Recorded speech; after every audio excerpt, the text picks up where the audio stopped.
and welcome to VistaTalks, interesting discussions with interesting people from all around the world. I'm your host for today, Priscillia Charles, and I'm delighted to be joined today in Studio 2 by Róisín Maguire, co-founder and CEO of Jetpack Learning. Thanks for being with us today, Róisín. It's a pleasure to have you on the show.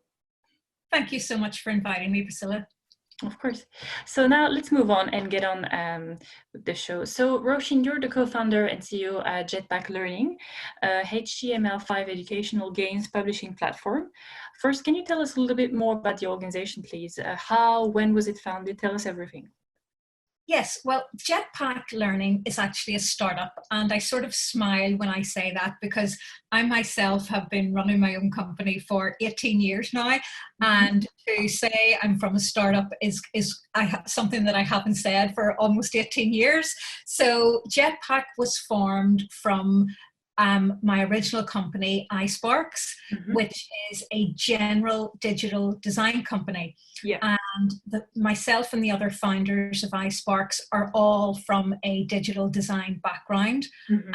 That was where I came from. And so when we set up Eyesparks, as I say, it was general digital design. But the founders of Eyesparks, myself included, our background came from digital education as our sort of specialism within design.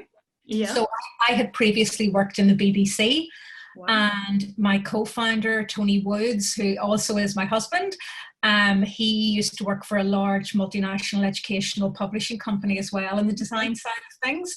So while we did general work in Eyesparks, there was always a segment of our work which was to do with educational design. So even before the term ed tech was a thing, we were working in ed tech but didn't quite know it was ed tech at the time.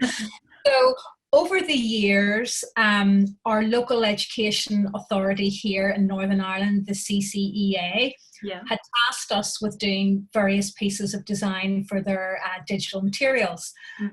And in the last sort of 5-7 years, they tasked us with doing digital interactivities and learning games for schools who were immersive schools in the Irish language, both North and South. And when we started to do this, we thought, right, well, let's get into these schools and see what the needs are.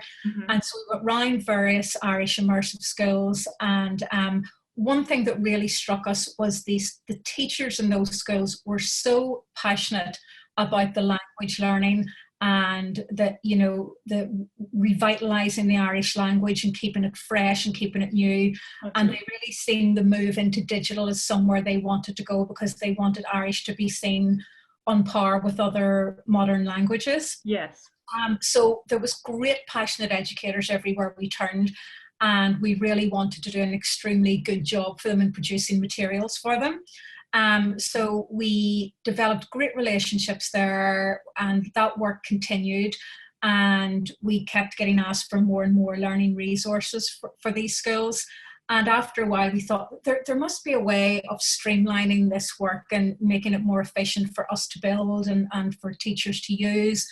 And after a number of years we realized that we had sort of productized the development of learning games. And we began to think, well, hang on, we've sort of produced a product here where anyone without any coding skills or anything like that can produce a digital interactive learning game. And this must be applicable to schools outside of Irish medium education.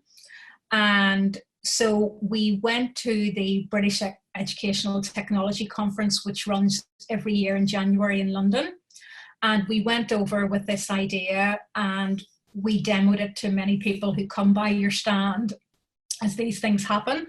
And a representative from the Ontario School Board happened to be there from Canada. And he said, oh, I don't recognize the language that is in that game. What is it? And I was explaining to him, well, it's Irish and it's the Indigenous language of Ireland and etc. Yes. And he immediately, I could see this light bulb going off in his eyes. He said, at the minute in Canada, we are really trying to redress decades, if not centuries old imbalances in the education of our First Nation communities. And part of that is helping them to both preserve and revitalise their languages. And I could really see this working with for those communities. Yeah. So we said, oh, great. So he sort of gave us a few pointers about the Canadian education system, which we then went off and investigated. And we basically just through our website put up a news story about our focus with Indigenous languages and how we're very keen for any educators who are struggling to get digital resources for Indigenous languages to get in touch and see what we can do. And just out of the blue, this lovely, amazing educator from Kamloops, which is in a northerly remote part of British Columbia, got in touch and said, I am the language coordinator for this wonderful immersive school in Canada for the Jetpack Nation. And I'm really trying to get materials for my children in the school to give them something that is on par with other educational things they see out there. So she is trying to instill in those children a sense that their language is just as relevant as English or any other modern foreign language.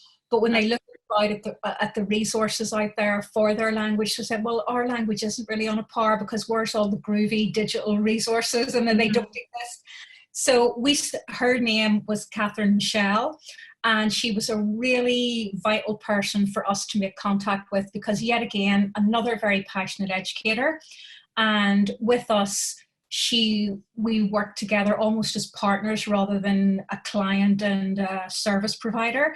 And the system that we eventually built together became our game changer platform. So it became an authoring platform so that anyone who's involved in education can create their own learning materials and turn them into games. So that was our first toe in the water outside of Ireland with the Indigenous language communities. So that relationship now has been going on for the past 2 years, and it allowed us to veer away from our general digital design agency, Eyesparks, and focus Jetpack Learning as a startup with this great product that we knew could be applicable to many, many educational establishments, especially those focusing on Indigenous languages. That's great. That's fantastic. Well, I'm delighted to hear that all of those meetings led up to such fantastic initiatives and developing more products and helping more students around the world and languages to be kept alive, really. And speaking of the products that Jetpack is providing, can you tell me a bit more about the types of games that you provide to educational bodies? Because I understand that the platform offers over 50 easy to update language game templates. Yes, that's correct. So our market is the K-12 market, but the games would be more applicable maybe to K through 8. Anything higher than that, I don't think our games would be engaging enough for that age group. So probably K through to years 8. And the games to begin with were obviously language learning games. Yeah. But because the educator can do what they will with these games, we have seen educators take and run with these games to teach everything from maths to literacy to geography to whatever. It really depends on the educator. Of course. So we have built up a library of 50 templates, and an educator can go in there and pick a template, keep the graphics that are there, and then put their own language or their own learning content in there, and use the game to teach whatever subject that is their learning intention for their class. What it also helps is for a teacher to make multiple iterations of a game for different learning groups within their class. So if there's some children that are struggling and need more help in a certain topic, they can create games especially for them. And kids who are finding the topic easier, they can create more challenging games for them. So it's really, the games are there to give teachers a tool that they themselves can mold to whatever the learning needs of their particular group of students are. That's fantastic. That's so interesting. That must be in demand, I suppose, in so many different areas of the world. There's so many languages around the world that would require those type of games. And speaking of those languages, last year, 2019, was the year of indigenous languages. That's and I understand right. that Jetpack created hundreds of interactive learning games for indigenous languages spoken in Canada, for instance, and in Northern Ireland, as we just discussed. So can you share some backgrounds by way of an example of the Chief Atam School, and how this First Nation community in Canada is using Jetpack Game Changer to publish game-based learning in their own Indigenous language? Yes, that's right, Priscilla. I mentioned Catherine Michelle from the Chief Atam School. Catherine not only is an educator, she also is the language coordinator for the preservation of the language of her particular nation. And she co-founded a Indigenous language conference, which actually happens in the Kamloops area in British Columbia. So she is very, very focused on language preservation. And the games that we produced for her school, she was a great publicist for us, because she then took those games to other nations in the British Columbian area and showed them what could be done for their school. And from that, those other schools then made contact with us and said, well, look, we've seen what you've done with Chief Atam, could you do this with us? So we grew to a group of other schools around British Columbia who we also worked with. Some of these nations, this is the first time that their languages have been written in some cases. So now that wasn't an Eyesparks task, they were doing this themselves. And then they were coming to us and saying, right, okay, how can we build educational resources around this? The Chief Atam and Catherine in particular, their whole remit is the revitalization of their language. They don't want it to be something that ends up being historical. They want it to be something that is vibrant and relevant today. And they know that all children are obsessed with tablets and games, things like that. And seeing their language on a tablet playing a game, just even on a surface level, makes them think, oh, our language is just as good as the language spoken in the school down the road, you know? So Chief Atam was an absolute great link for us to make, because when they seen what we were able to produce for their particular school, they worked so hard to let other nations in the British Columbia region know that this was possible, and it provided us with a lot of other work in that area. That's fantastic. This can be a game changer in some of the students' education, and that's absolutely, that's really helpful. So that's really fantastic. So you mentioned early on a conference, and how you were involved in Canada in the work and helping those schools with those tools. And Jetpack spoke at the 2019 Indigenous Languages Conference in Kamloops, British Columbia. You also participated in a similar conference in Hawaii. Can you tell us about your experience? And since you've been involved quite a lot with the schools over there. Yes, absolutely. Well, we came from this, as I said previously, from a background of really producing games for the Irish language. And I have to say, hands up, apart from the Irish language, but way back then, I wasn't that aware of what it meant for other people teaching Indigenous languages throughout the world, what their challenges were. Because while there are challenges here in Ireland, they're nowhere near the challenges that some other people face in various parts of the world when their language is almost endangered. The way there are endangered animals, there are endangered languages, where literally the only people left speaking them are the elders of a certain nation who are very, very elderly. So but we became aware of this through working with the First Nations in British Columbia. Mm-hmm. And they, in March of 2019, they very kindly invited us to go with them to the Indigenous Language Documentation and Preservation Conference, which was run by the University of Hawaii in Honolulu. Mm-hmm. And that was an international Indigenous languages conference. It was for academics and linguists, but it was great for us to go to find out firsthand the challenges that people worldwide are facing in preserving and documenting language. Mm-hmm. And we went with Chief Tom as a partnership to show other Indigenous language educators what was possible through digital in terms of preserving and revitalizing particular languages. So it was great to open that out from what we'd learned in British Columbia and to find out about what was happening worldwide. So there was, people there from New Zealand, from obviously Hawaii sitting in the middle of the Pacific. So from all the Pacific region, India, Africa, all coming saying the same thing. We don't want our languages to dissolve into history. We want to keep them alive.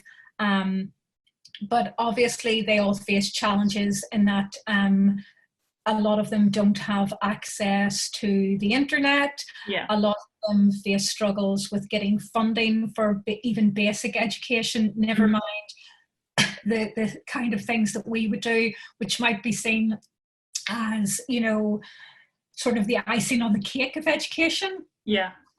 So Hawaii was a great eye-opener for us in finding out all of the challenges that Indigenous language educators are facing. And it was good for us to showcase what we could do for them. We made quite a few connections there, but again, a lot of people are waiting on the funding to come through before they can develop these projects. So it can be quite a while before the results of these partnerships come through. And then further into the year, we went to the Indigenous languages in Kamloops itself, where we were here, where that is very, very specific to the Canadian First Nations. But the great thing that is happening in Canada is the Canadian government are absolutely committed to bringing the Indigenous language schools up to the level that other schools have been at for decades. Yeah.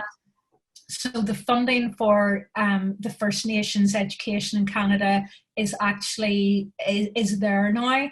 And so we've reached from British Columbia into Ontario, and we're hoping to keep developing those things as time goes on. But Canada was such a great place to start because the current government there are really focused on this, and it really shows us that when focus is put on this problem, money is basically unleashed and allowed to help the educators flourish, we can see what can be done. So, it would be great if other people followed the Canadian example. Yeah, no, absolutely. It is so interesting. I suppose from coming from Northern Ireland for you as well to see how here the effort on keeping the Irish language alive and seeing how it's done in the opposite part of the world, and then seeing the importance of continuing to keep all of these languages alive. So have you, from your perspective, have you seen this, have you heard about this need in other parts of the world, and what are what type of efforts would you be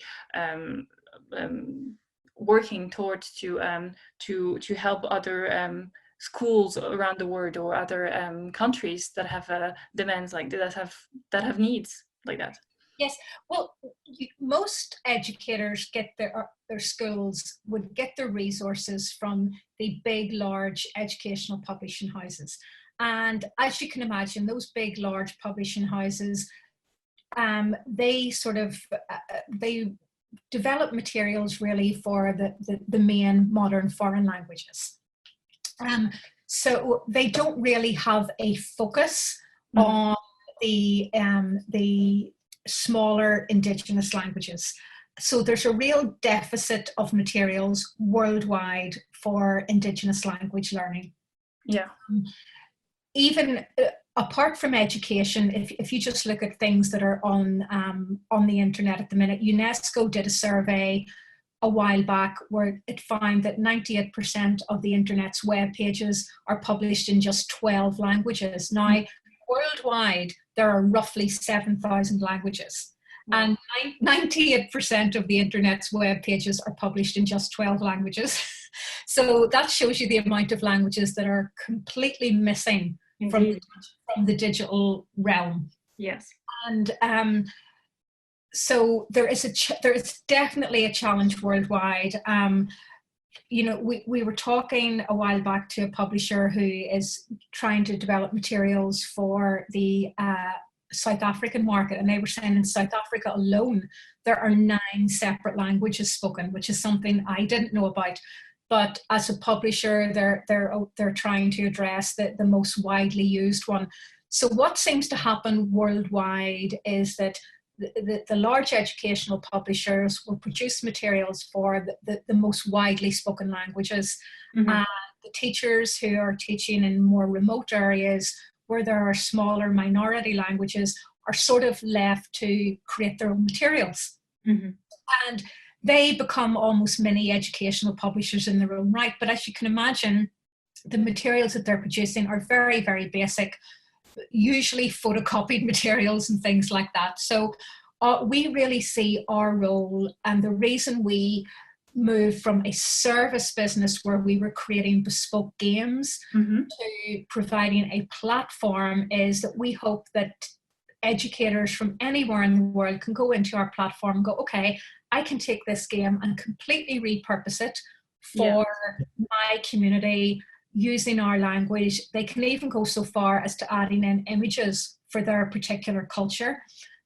We've seen this in work that we did in British Columbia, where we were able to provide them with different imagery that was more relevant to their children. For instance, we had a game that used a Labrador, and for the British Columbian kids in rural British Columbia, we changed that to a coyote because it's something they would recognize much more easily than a Labrador.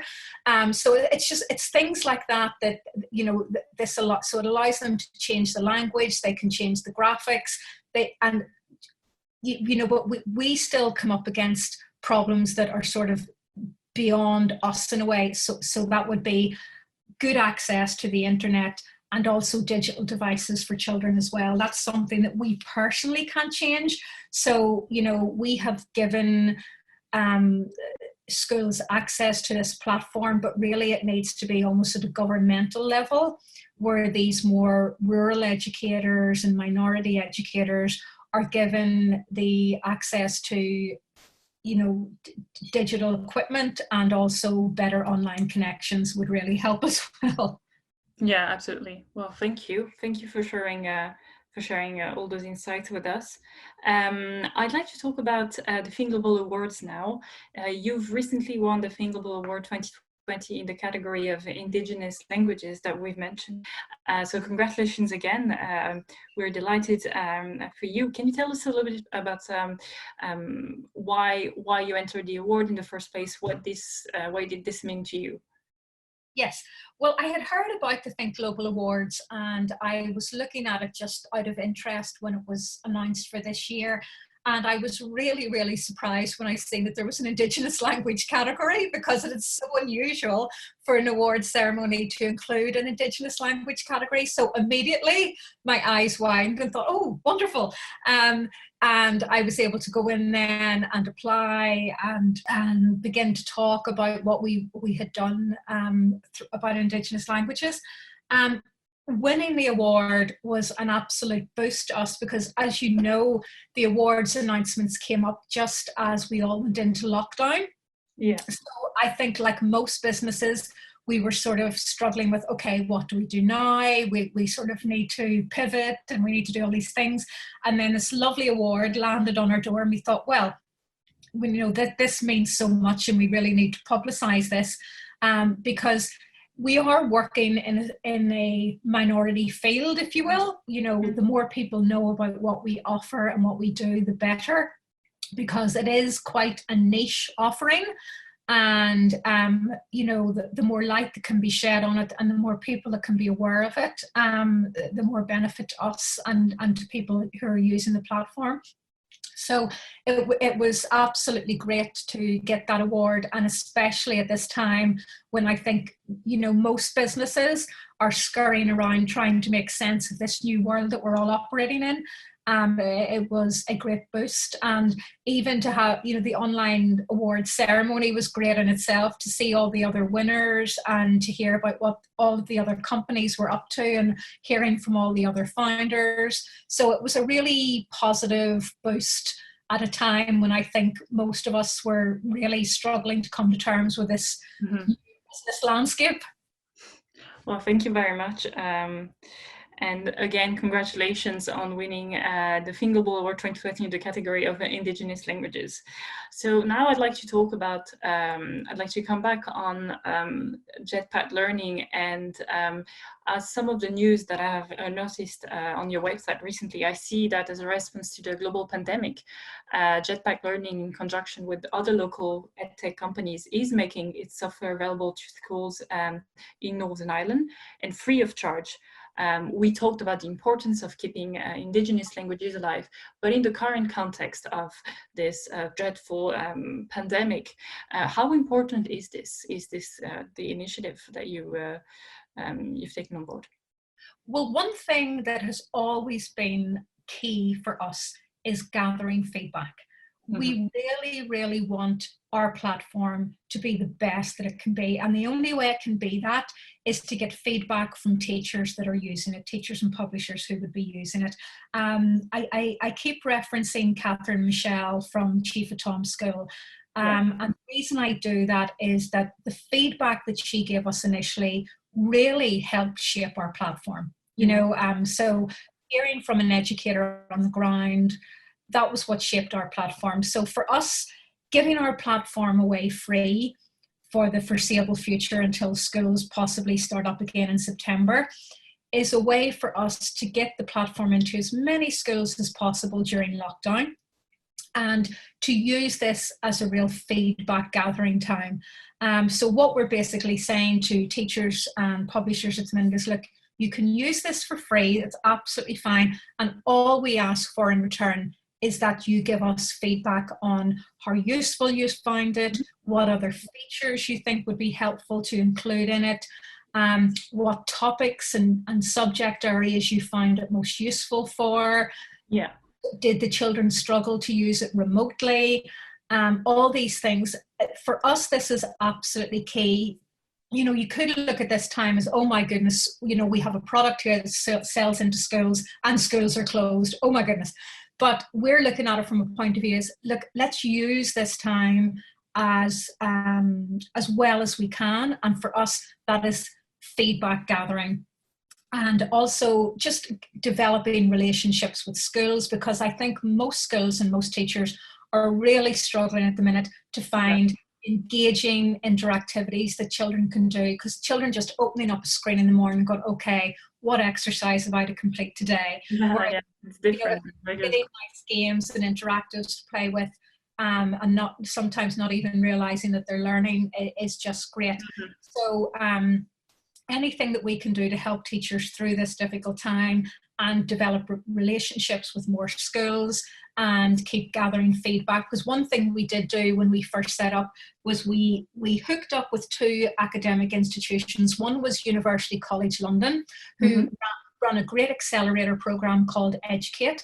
And it's really to teach anyone developing an EdTech product to really focus on the education and feedback and effectiveness area of it. That's their whole focus. You know, do not produce any EdTech until you have researched, until you have really understood the effectiveness of your product and what it helps teachers to do. And we also hooked up with the Learnovate Centre, which is part of Trinity College Dublin. And they similarly worked with us. They provided us with a teacher from the United States, from Chicago actually, and she worked with us to show us the different ways we can gather feedback and how to formulate feedback forms and things like that. So working with Learnovate and working with UCL in London has always instilled in us this evidence gathering, effectiveness gathering, and that's really what we're using this time to do, because we realise it's sort of downtime for most people, and you do have downtime, the best thing to do is really engage in research. Absolutely, yeah. Yeah, absolutely.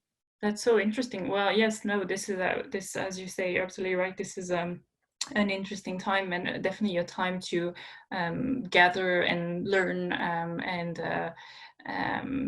And speaking of the lockdown and speaking of the current situation, the measures have been eased and are being eased in certain countries, and in Ireland soon to be eased in a few days' time.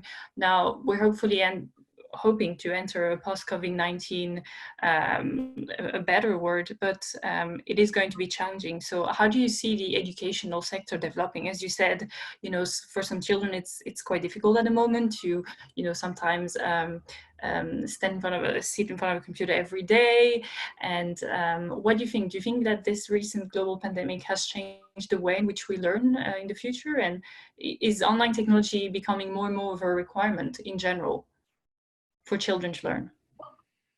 Yes, I think obviously what this has done has been to shine a huge spotlight on educational technology in all its forms, from the video platforms through to the games, through to everything. So there's been a huge spotlight shone on educational technology at the minute.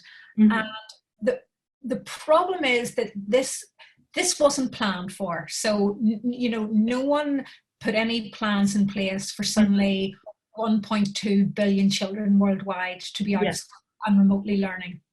So what you're seeing at the minute isn't sort of in the true educational technology work, because it's always going to be part of a education mix. So it should really be part of a day in the classroom where part of the time you're interacting with the teacher or whoever, and other times you're learning alone, maybe with a screen or in a group and things like that. So this sort of remote learning, pupils on their own at a screen, isn't really the best way for educational technology to flourish or really be used.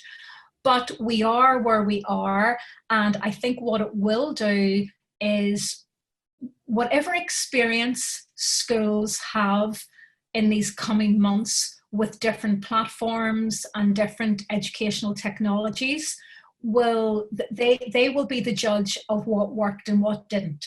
So things that they are finding currently are really helping motivate their students and engage their students will be the things that they want to stick with post-pandemic.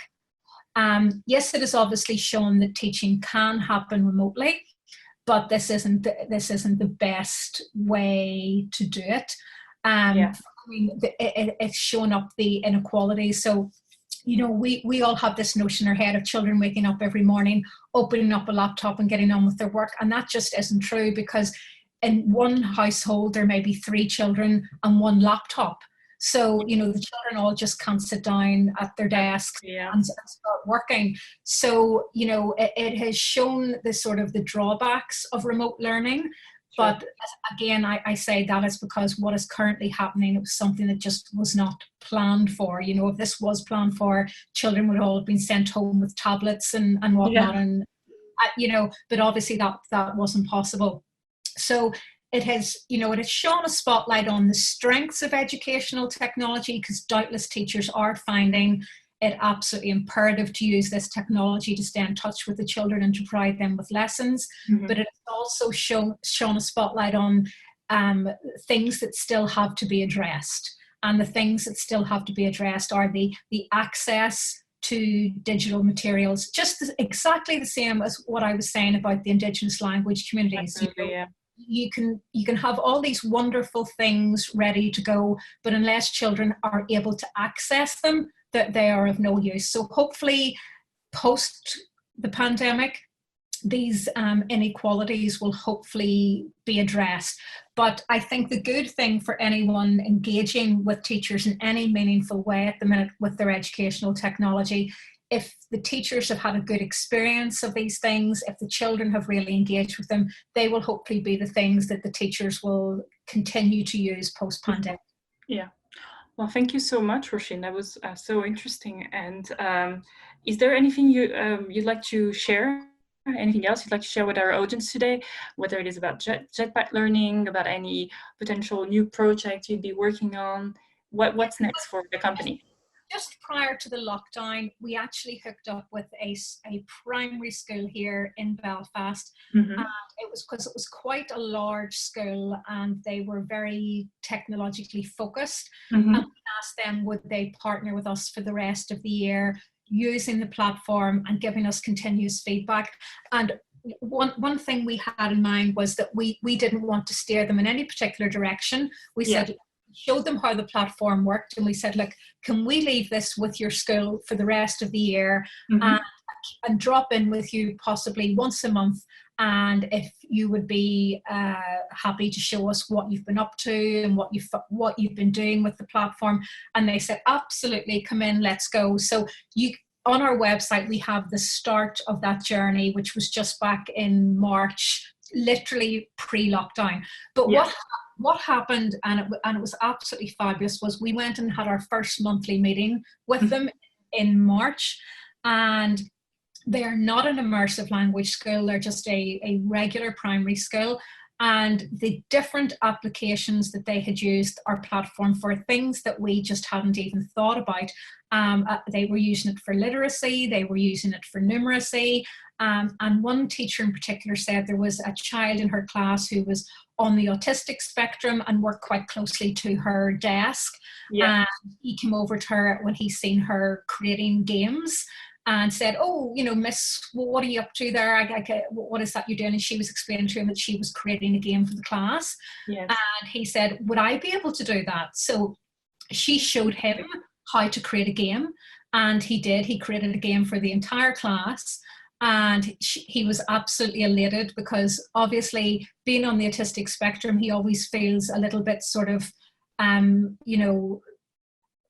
little bit behind the curve of what's going on in the class. And suddenly he was in charge of the class's learning. And the teacher said it was such a boost for him, but he got it straight away.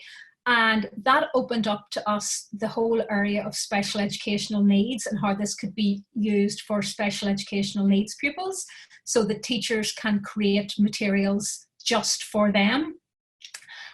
So that is an area that we're hoping to focus on post-pandemic. Well, and the teachers in that school are using the platform now for their remote learning, so we're continuing to get feedback from them as the year goes on.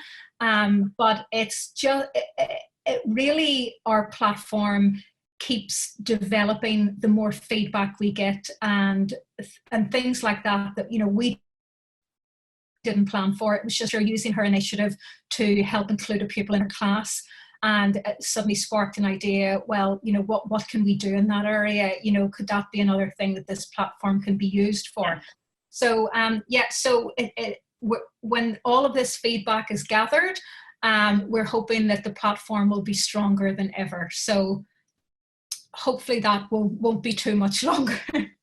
Yeah, no, of course, but I mean, that is fantastic news, and I'm just delighted to hear that the story is just a fantastic anecdote, and hopefully, and no doubt, it'll help so many other students around the world. So thank you so much for sharing this with us, Róisín. And it's the end. No more question, unfortunately. Time flies, but it was a pleasure to have you on the show today. Thank you so much for sharing those insights and all the fantastic work that you do with Jetpack Learning. Great, thank you so much. It's been a pleasure to talk to you, Priscilla, and thank you so much for letting me come on to the podcast and let more people know about what we've been up to. Thank you. Of course, thank you so much, Róisín. And so that's the end of today's show with Róisín Maguire, co-founder and CEO of Jetpack Learning. Please make sure to tune in again to see the next or listen to the next VistaTalks show, when we'll be discussing more interesting discussions with interesting people from all around the world.